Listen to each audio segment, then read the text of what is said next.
Hey everybody! In today's video, I wanted to revisit the graphite paper from a previous video. I found a fun new use for it. Graphite resists most of the time, and so I wanted to try it with an embossing folder.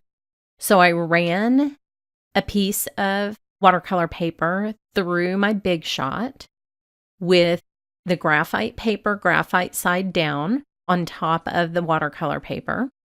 And this is the result. So I have this fun, sort of distressed looking embossed piece of watercolor paper that I'm going to do some ink smushing with. The graphite is, like I said before, outstanding in that it doesn't smudge or rub off. And so it's transferred really perfectly to my watercolor paper. And just from my normal watercolor sketching, I know that graphite resists water a little bit, and unless it's designed to be a water-soluble graphite. And so I thought it might be fun to ink on top of this embossed piece of cardstock. And I know a lot of you have done the technique where you ink up your embossing folder to get this look, but that's pretty messy. And this is really neat. You just use a quarter of a sheet of the graphite paper and you can create a fun ink resist on a detailed embossing folder like this.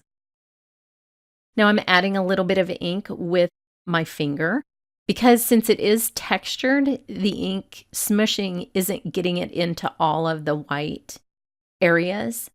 And I wanted to cover those up with color, and I'm using the new Colorbox inks because I love the way these colors work together. That violet is one of my favorites. So there is a fun way to very quickly get color into the background of an embossed image and then just add ink.